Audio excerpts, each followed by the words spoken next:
میری شادی جہاں ہوئی تھی وہاں میری 2 سالیاں اور تھیں جنہیں میں نے آج ہی پہلی بار دیکھا تھا، کیونکہ رشتہ آنن فانن ہوا تھا۔ ان دونوں کو دیکھ کر تو میرے ہوش اڑ گئے تھے۔ دونوں ہی بے حد حسین تھیں۔ خوبصورت تو میری بیوی بھی تھی، لیکن اپنی دونوں بہنوں سے کم تھی۔ رخصتی سے پہلے دودھ پلائی کی رسم پر دونوں ہی مجھے گھیر کے بیٹھی ہوئی تھیں۔ کمبخت حسن میں ایک سے بڑھ کر ایک تھیں۔ میں کچھ دیر دیکھتا ہی رہ گیا۔ ان دونوں کے سامنے مجھے اپنی بیوی کمتر لگنے لگی تھی، کیونکہ اس کی رنگت اپنی دونوں بہنوں میں کم تھی۔ اپنی سالیوں کے مومی ہاتھوں میں مجھے اپنا ہاتھ بہت اچھا لگ رہا تھا۔ دونوں میرا ہاتھ پکڑے اپنی مطلوبہ رقم مانگ رہی تھیں، جو میری بساط سے تو بہت زیادہ تھی۔ میں نے کہا کہ میں ایسی رسم کو مانتا ہی نہیں ہوں۔ 5,000 لینے ہیں تو لو، ورنہ پھر میں وہ بھی اپنی جیب میں ہی رکھ لوں گا۔ ہنسی مذاق کا دور چل رہا تھا، لیکن میرے سسر نے آ کر میری ہی بات کو مقدم رکھا۔ میری سالیوں کے 5,000 کا نوٹ لے کر منہ بنے تھے۔ بہرحال رخصتی ہو چکی تھی۔ میں کچھ دل پھینک قسم کا انسان تھا۔ بیوی کے ساتھ ساتھ میرا دل اپنی دونوں سالیوں پر بھی آ چکا تھا، جو کم عمر ہونے کے ساتھ ساتھ بے حد حسین بھی تھی۔ میرے والدین بڑے بھائی کے ساتھ سعودیہ میں رہتے تھے۔ میری شادی کے چند دن بعد ہی سب واپس جا چکے تھے۔ میں اور میری بیوی اکیلے ہی اس گھر میں رہتے تھے۔ بہت جلد میری بیوی نے سارے گھر کے کام اپنے ذمے لے لیے تھے۔ حالانکہ شروع کے دنوں میں انسان کو بیوی کی سنگت بہت اچھی لگتی ہے، لیکن میرا مزاج کچھ اور تھا۔ مجھے عورت میں کشش تبھی محسوس ہوتی تھی جب وہ مجھ سے دور ہوتی تھی۔ جب وہ میری دسترس میں آ جاتی تو میرے لیے بے معنی ہو جاتی۔ نیلوفر بھی بس مجھے شادی کے دن ہی اچھی لگی تھی۔ اس کے بعد میری رنگین مزاجی مجھے گھر پہ چین سے رہنے ہی نہیں دیتی تھی۔ جہاں مجھے خوبصورت لڑکی نظر آتی میری رال ٹپکنے لگتی۔ آج کل میری آنکھوں میں میری حسین سالیاں کھٹکنے لگی تھیں۔ میری شادی کو بس 1 ہفتہ گزرا تھا کہ میں نے نیلوفر سے کہا کہ چلو آؤ تمہاری امی کے گھر چلتے ہیں، تمہیں بھی تمہاری والدہ اور بہنیں یاد آ رہی ہوں گی۔ میرے سسر انتہائی شریف انسان تھے اور ان کی 3 ہی بیٹیاں تھیں، بیٹا کوئی نہیں تھا۔ یہ سن کر نیلوفر خوش ہو گئی۔ بڑے اچھے سے وہ تیار ہوئی اور میں اس کے ہمراہ اپنے سسرال پہنچ گیا۔ یوں اچانک ہمیں دیکھ کر میری ساس بوکھلا سی گئی۔ کہنے لگی بیٹا بتا کر آتے، میں کھانے کا کچھ اہتمام کرتی۔ میں نے کہا نہیں، آپ کو تکلف کرنے کی کوئی ضرورت نہیں، میں کوئی غیر تھوڑی ہوں، میں آپ کا اپنا ہوں۔ ساس تو میری اتنی سی بات پر مجھ پر نہال ہونے لگی۔ کہنے لگی میں بڑی خوش نصیب ہوں کہ مجھے بیٹوں جیسا داماد ملا ہے۔ میں نے کہا اگر آپ مجھے بیٹا سمجھتی ہیں تو گھر میں جو پکا ہے بس وہی سامنے رکھ دیں، میں خاموشی سے کھا لوں گا، لیکن خدارا بازار سے میرے لیے کچھ بھی مت منگوائیے گا۔ لیکن پھر بھی میرے سسر بازار سے میرے لیے چکن ٹکا اور چکن کڑھائی اور گاجر کا حلوہ لے آئے۔ گھر پر میری ساس نے دال بنائی تھی، وہ بھی گرم کر کے رکھ دی۔ میں نے کھانا بڑے پرتکلف طریقے سے کھایا تھا۔ میری دونوں سالیاں میرے سامنے بیٹھی ہوئی تھیں۔ کہہ رہی تھیں احمر بھائی آپ نے چکن کڑھائی تو چکھی ہی نہیں، ہمارے گھر کے پاس بہت مزے کی کڑھائی ملتی ہے، آپ کھائیں نا۔ میں ان کے میٹھے لہجے میں ہی کھونے لگا۔ بہرحال کھانا بڑے اچھے ماحول میں کھایا گیا۔ پھر میں بڑی تسلی سے ڈرائنگ روم کے صوفے پر جا کر براجمان ہو گیا۔ میرا واپس جانے کا کوئی موڈ نہ تھا، اس لیے اپنی سالیوں سے کہنے لگا جاؤ لوڈو لے کر آؤ، مل کر لوڈو کھیلتے ہیں۔ میرے ساس سسر تھکے ہوئے تھے، اس لیے کچھ ہی دیر ہمارے پاس بیٹھے، پھر اپنے کمرے میں چلے گئے۔ میں نے لوڈو کی محفل جو جمائی تو رات کے 2 بجے تک لوڈو ہی چلتی رہی۔ بہانے سے میں اپنی پاس بیٹھی چھوٹی سالی کی کبھی کمر سہلانے لگتا، کبھی ہنستے ہوئے اس کے حسین چہرے کی چٹکی کاٹ لیتا۔ وہ تینوں بہنوں میں سب سے زیادہ خوبصورت تھی۔ وہ مجھے شاید بڑا بھائی سمجھتی تھی، اس لیے میری گستاخیوں کو ٹھیک سے سمجھ نہیں پائی۔ اس دوران نیلوفر مجھ سے کئی بار کہہ چکی تھی کہ احمر گھر واپس نہیں جانا، مجھے نیند آ رہی ہے، لیکن میں بات ٹال جاتا کہ بس ایک بار ذرا رانیہ کو ہرا دوں پھر چلتے ہیں۔ اسی چکر میں رات کے 2 بج گئے تو میں نے کہا کہ اب تو گھر جانا مشکل ہے، ایسا کرتے ہیں یہیں سو جاتے ہیں۔ مسئلہ یہ تھا کہ میری ساس کا گھر چھوٹا تھا، بس 2 ہی کمرے تھے اور ایک ڈرائنگ روم تھا۔ ایک کمرے میں ساس سسر تھے، دوسرے کمرے میں میری دونوں سالیاں۔ مجبوراً دونوں نے اپنا کمرہ ہمیں دے دیا۔ صبح کو پرتکلف ناشتہ کر کے میں اپنے گھر واپس لوٹا تھا، لیکن میری سالیوں کے حسن کا جادو میرے سر پر سوار ہو چکا تھا۔ اس لیے میں نے ایک بار نیلوفر سے کہا کہ دیکھو، یہاں پر میرا تو کوئی رشتہ دار نہیں ہے، تم گھر میں اکیلی بور ہوتی رہتی ہو، تو ایسا کیا کرو، اپنی بہنوں کو بلا لیا کرو، تمہارا بھی دل لگا رہے گا۔ میں چاہتا تھا کہ کسی نہ کسی طرح میری سالیاں یہاں رہنے آ جائیں۔ مجھے تو لگا تھا کہ نیلوفر میری بات سن کر خوشی سے پھولے نہیں سمائے گی، لیکن وہ کہنے لگی، نہیں، میری بہنیں اپنے گھر میں ہی ٹھیک ہیں، اور مجھے تو گھر کے کاموں سے ہی فرصت نہیں ملتی، میں بالکل بھی بور نہیں ہوتی، بور ہو بھی جاؤں تو ٹی وی دیکھ لیتی ہوں۔ میں تو چاہتا تھا کہ کسی نہ کسی بہانے میری کوئی سالی یہاں آئے تاکہ اس کے حسن سے میں بھی کچھ خیراں ہو جاؤں، لیکن جب میری بیوی سیدھے طریقے سے نہیں مانی تو پھر میں نے دوسرے ہٹ کنڈے استعمال کرنے شروع کر دیے۔ ایک بار چھٹی کا دن تھا، میری بیوی نے کپڑے دھوئے، انہیں پھیلانے کے لیے چھت پر چلی گئی۔ میں نے سیڑھیوں میں سرف والا پانی پھینک دیا۔ جیسے ہی نیلو خالی بالٹی لیے تیزی سے سیڑھیاں اترنے لگی تو اس کا پاؤں بری طرح سے پھسل گیا اور وہ گرتی ہوئی آخری سیڑھی تک پہنچی۔ میں اپنی یہ کارستانی کر کے فوراً سے کمرے میں چلا گیا تھا تاکہ مجھ پر شک نہ ہو جائے۔ نیلو کو یہی لگا کہ شاید کپڑے دھونے کے دوران پانی اسی سے گرا ہے اور وہ پھسل کر گر گئی ہے۔ بہرحال نیلوفر کے چیخنے چلانے کی آوازوں پر میں دوڑتا ہوا باہر نکلا۔ دیکھا تو وہ اپنا پاؤں پکڑے آخری سیڑھی پر بیٹھے روئے جا رہی تھی۔ میں فوراً سے اس کے پاس آیا، اسے سہارا دے کے کمرے میں لے آیا۔ اس کا پورا پاؤں نیلا ہو چکا تھا، ہلنے سے بھی قاصر تھا۔ وہ درد کے مارے چیخ چلا رہی تھی، لیکن میں اپنے مقصد میں کامیاب ہونے پر دل ہی دل میں خوش تھا۔ بہرحال میں اسے ہسپتال لے گیا۔ میری خواہش کے مطابق اس کے پاؤں کی ہڈی ٹوٹ چکی تھی۔ نیلوفر روئے جا رہی تھی، اسی لیے میں نے فوراً سے یہ خبر اپنے سسرال میں بتا دی۔ میرے ساس سسر کے ساتھ میری دونوں سالیاں گھر پہنچ گئیں۔ نیلوفر تو اپنی ماں کے ساتھ لگ کے رو رہی تھی۔ میری ساس کہنے لگی، بیٹا تم کہو تو میں نیلو کو اپنے ساتھ اپنے گھر لے جاؤں تاکہ ہم اس کی دیکھ بھال کر لیں۔ میں نے کہا، دیکھیں یہ تو ممکن نہیں ہے، میں اکیلا گھر میں نیلوفر کے بغیر تو رہ ہی نہیں سکتا۔ ہاں اگر آپ مناسب سمجھیں تو ثانیہ کو یہاں چھوڑ دیں، چلیں وہ اپنی بہن کو سنبھال لے گی۔ ثانیہ میری بیوی کی چھوٹی بہن تھی، نیلوفر سے بس 2 سال ہی چھوٹی تھی، لیکن دیکھنے میں نیلوفر سے زیادہ حسین تھی۔ ثانیہ بھی رہنے پر راضی ہو گئی کیونکہ اپنی بہن کی حالت دیکھ کر پریشان ہو گئی تھی۔ یوں مجھے بھی موقع مل رہا تھا۔ نیلو تو بستر کی ہو کے رہ گئی، ثانیہ اسے کھانا تک بیڈ پر لا کر دیتی تھی۔ پہلے پہل تو میں نے ثانیہ سے فری ہونے کی بہت کوشش کی، مذاق بھی کرتا تھا تاکہ وہ مجھ سے کچھ بے تکلف ہو جائے، لیکن وہ میرے مذاق پر بھی سنجیدہ ہی رہتی تھی، کوئی جواب ہی نہیں دیتی تھی۔ میں اگر اس کے قریب آنے لگتا تو وہ دور ہٹ جاتی، صاف کہہ دیتی کہ آپ ذرا فاصلہ رکھ کر بات کیا کریں۔ مجھے دور سے بھی بات سنائی دیتی ہے۔ اس کے اس طرح کے لہجے سے کچھ سمجھ سا گیا تھا کہ وہ تو مجھے گھاس ڈالنے کو ذرا بھی تیار نہ تھی۔ میں تو چاہتا تھا وہ مجھ سے بے تکلف ہو تو میں مذاق میں اس کے ساتھ گستاخیاں کر جاؤں، تو اسی مذاق میں میرا دل بہل جائے، لیکن ثانیہ تو رات کا کھانا کھاتے ہی اپنے کمرے میں بند ہو جاتی تھی۔ میں چاہتا تھا رات اس کو دیر تک باتیں کروں، بے تکلفی میں ہی اپنا مقصد بھی پورا کر لوں، لیکن ابھی تک ثانیہ نے مجھے ایسا موقع نہیں دیا تھا، البتہ قسمت نے دے دیا تھا۔ ایک بار اپنے گھر آیا تو ثانیہ کچن میں کام کر رہی تھی۔ اصولاً تو مجھے اپنے کمرے میں جانا چاہیے تھا، لیکن میں کچن میں داخل ہو گیا۔ وہ بنا دوپٹے کے کھانا بنانے میں مصروف تھی۔ شاید گرمی کی وجہ سے اس نے اپنا دوپٹہ اتار کر کچن کے دروازے پر لٹکا دیا تھا۔ میں پہلے کبھی یوں بے دھڑک کچن میں نہیں آیا تھا، لیکن آج اسے دیکھ کر میری نظریں بے باک ہوئی تھیں۔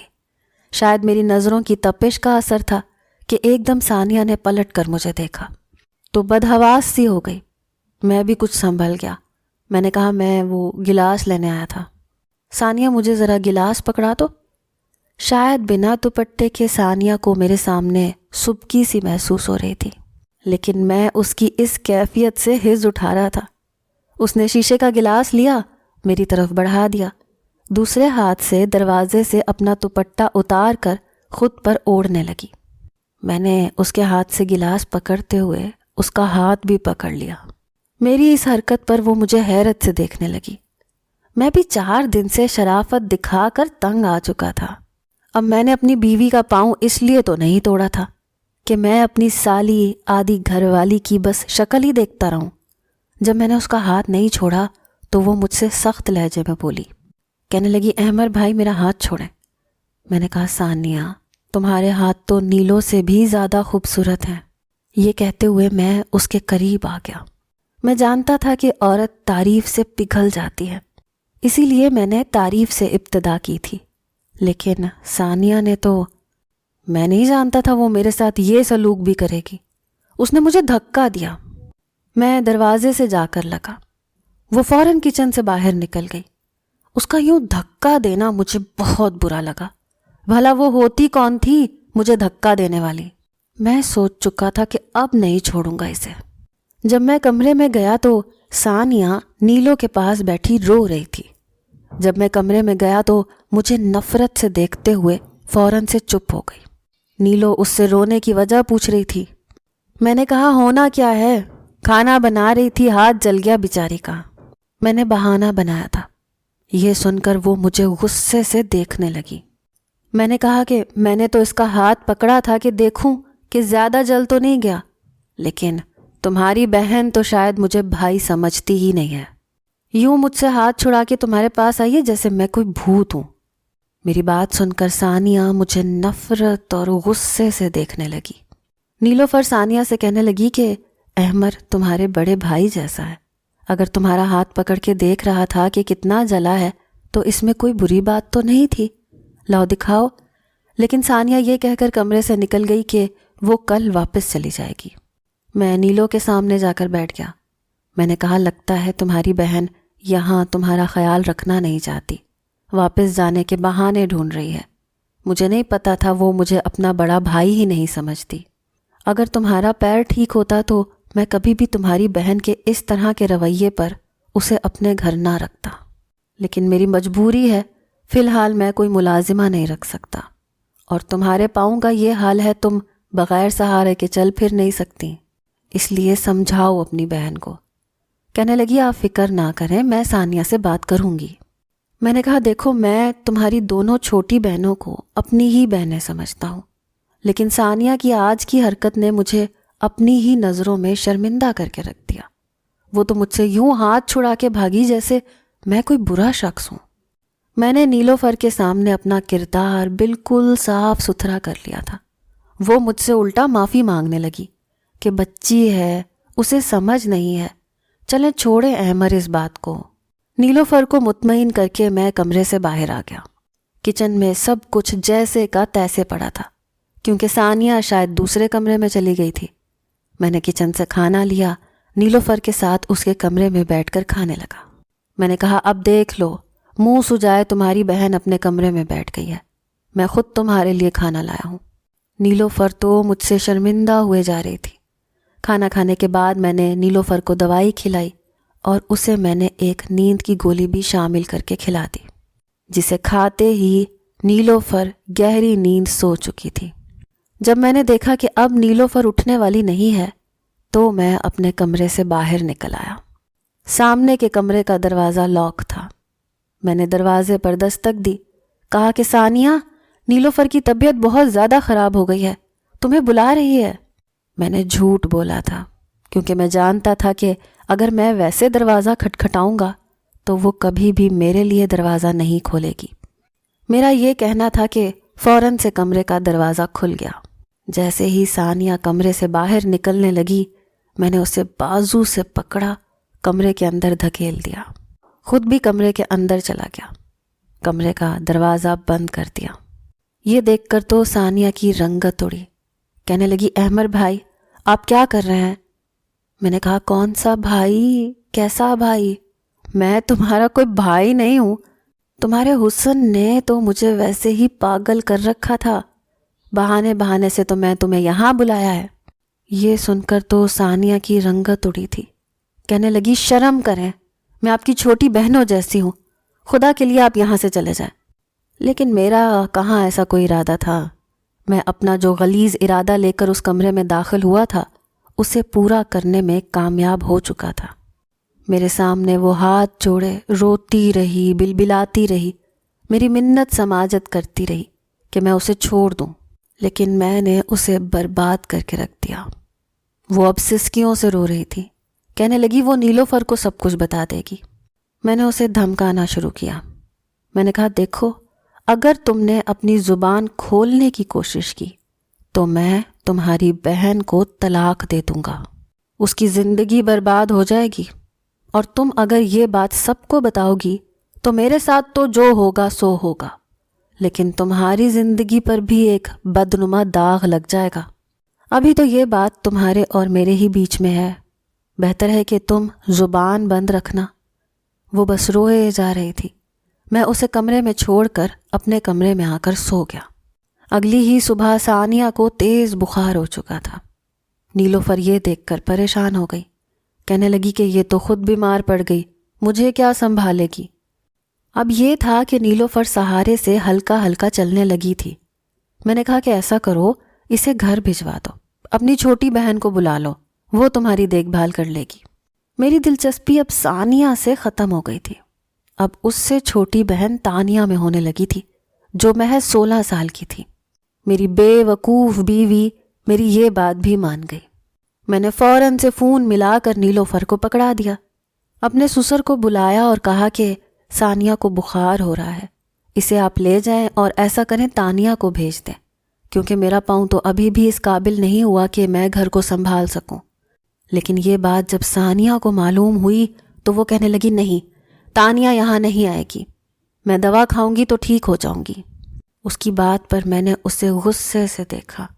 میں نے کہا تمہیں بہت آرام کی ضرورت ہے، تم گھر جاؤ، تانیہ ہے نا، سنبھال لے گی اپنی بہن کو. ثانیہ میرے ارادوں سے واقف ہو چکی تھی، اس لیے وہ اپنی چھوٹی بہن کو برباد نہیں کروانا چاہتی تھی. بخار میں بھی اٹھ کر کام کرنے لگی. کہنے لگی میں بالکل ٹھیک ہوں. میری 1000 کوشش کے باوجود ثانیہ نے تانیہ کو یہاں نہیں آنے دیا. چند دن بعد میرے سر پر پھر سے شیطان سوار ہونے لگا. میں پھر سے کچن میں داخل ہوا. ثانیہ کھانا بنا رہی تھی. میں نے اسے عقب سے اپنے حصار میں لے لیا. میری اس حرکت پر ثانیہ نے نہ جانے کب شیلف سے چھری اٹھائی، میرے ہاتھ پہ دے ماری. میرا ہاتھ کٹ گیا. میں فوراً اس سے پیچھے ہٹ گیا. یہاں تک گہرا زخم تھا کہ خون بہنے لگا. میں نے اسے غصے سے پھنکار کے کہا کہ جاہل عورت، یہ کیا کیا ہے تم نے؟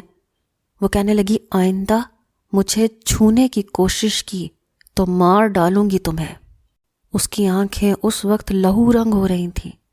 پہلی بار مجھے ثانیہ کا جنون دیکھ کر خوف آیا تھا.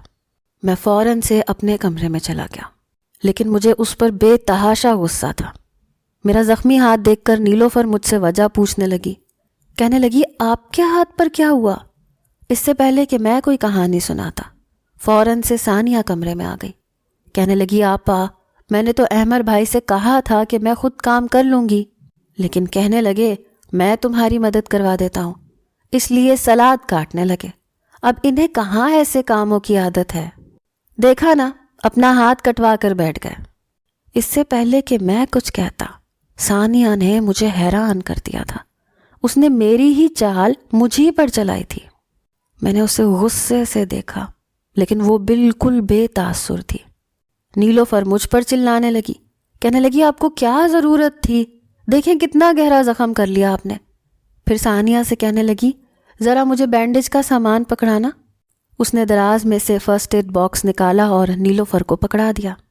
میں نے عورت کا بس ایک ہی روپ دیکھا تھا، اور وہ تھا کمزور اور بے بس سی عورت کا. عورت کی بے بسی کو دیکھ کر مجھے بہت اچھا لگتا تھا. میں ایک عورت کو بے بس مجبور دیکھ کر اس سے حز اٹھاتا تھا، لیکن میں نہیں جانتا تھا کہ عورت کا دوسرا روپ ایسا بھی ہو سکتا ہے. بہرحال 2-3 دن تو میں نے ثانیہ سے کچھ نہیں کہا اور اپنا زخم ٹھیک ہونے کا انتظار کرتا رہا، لیکن میں جانتا تھا کہ ایک کمزور لڑکی میرا مقابلہ نہیں کر سکتی۔ جیسے ہی میرا زخم کچھ بہتر ہوا، میں نے رات کے وقت ثانیہ کے کمرے کے دروازے پر دستک دینا شروع کر دی۔ اسے کہا کہ دروازہ کھولو ورنہ میں تمہاری بہن کو طلاق دے دوں گا۔ میں سمجھا تھا کہ میری یہ دھمکی ہر بار میرے کام آ جائے گی، میں اس بات کا فائدہ اٹھاتا رہوں گا، لیکن کمرے کا دروازہ نہیں کھلا۔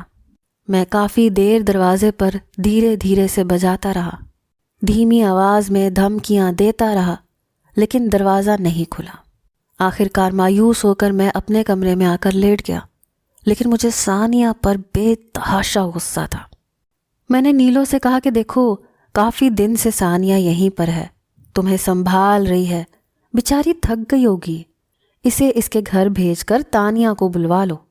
لیکن ثانیہ کہنے لگی کہ تانیہ کی پڑھائی کا حرج ہوگا، میں ہوں نا آپ لوگوں کی خدمت کرنے کے لیے۔ کچھ دنوں سے میں محسوس کر رہا تھا کہ کھانا کھانے کے بعد میری طبیعت میں عجیب بوجھل پن ہونے لگا تھا۔ کھانا کھاتے ہی مجھ پر ایک بے چینی سی طاری ہونے لگتی تھی۔ میں لیٹ تو گیا تھا، لیکن نیند آنکھوں میں نہ تھی۔ اپنی اس کیفیت سے تنگ آ کر میں قریبی ایک کلینک میں چلا گیا۔ ڈاکٹر نے مجھے دوائیاں لکھ کر دیں۔ میں جب وہ دوائیاں کھاتا تو گہری نیند سو جاتا، لیکن اس کے بعد میں نے یہ بات محسوس کی کہ میری صحت گرنے لگی تھی۔ مجھے اپنے اندر کمزوری سی محسوس ہونے لگی تھی۔ میں ذرا سا چلتا تو میرا سانس پھولنے لگتا، میرے ہاتھ پاؤں سن ہونے لگتے۔ میں نے جب باقاعدہ ڈاکٹر سے علاج کروایا تو معلوم ہوا کہ مجھے سلو پوائزن دیا جا رہا ہے۔ یہ جان کر میں ثانیہ پر بھڑک اٹھا، لیکن وہ ہنس کر کہنے لگی، تم جیسے لوگوں کا مر جانا ہی بہتر ہے۔ میں اس وقت ہاسپٹل میں ہوں اور زہر میرے پورے وجود میں پھیل چکا ہے۔ میں روز روتا ہوں، اپنے گناہوں کی معافی مانگتا ہوں، ثانیہ سے بھی معافی مانگ چکا ہوں، لیکن میں دن بدن موت کے قریب ہو رہا ہوں، لیکن میری اذیت کم نہیں ہوتی۔